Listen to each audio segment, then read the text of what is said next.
হ্যাঁ হ্যাঁ, আমি আজ এসে গেছি ভুতুড়ে স্টেশন। যারা অনেকে এটাকে ভুতুড়ে স্টেশন বলে জানে, কারণ এখানে মানুষজন কিছু থাকে না।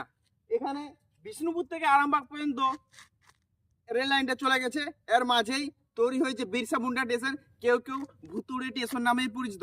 দেখতেই পাচ্ছ ভূতেতে এই লাইটগুলোকে ভেঙে দিয়েছে, ভূতে এই লাইটগুলোকে ভেঙে দিয়েছে, এগুলো ছেড়ে পালিয়ে গেছে।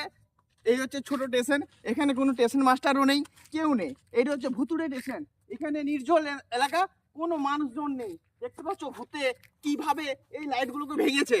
আমরা চলে এসেছি আজ ভুতুড়ে স্টেশনে। তো আমাদের জঙ্গলে বাড়ি, আমাদের কোনো ভয় নেই। তো চলে আসো ভুতুড়ো স্টেশনের এই সৌন্দর্য দেখার জন্য। দেখতে পাচ্ছ ভূতেতে এই টিউবওয়েলটাকে ভূতেতে উড়িয়ে নিয়ে চলে গেছে। কি অবস্থা করেছে ভূতে। দেখতে পাচ্ছ এই বিরসা মুন্ডা ভুতুড়ে স্টেশনের ভুতুড়ে ঘর। এখানে ভূতেতে দেওয়ালের কি অবস্থা করেছে, কোনো কিছু নেই। এখানে সব কিছু ভূতে নিয়ে চলে গেছে। এই দৃশ্য দেখার জন্য চলে এসো ভুতুড়ে স্টেশনের ভুতুড়ে দৃশ্য।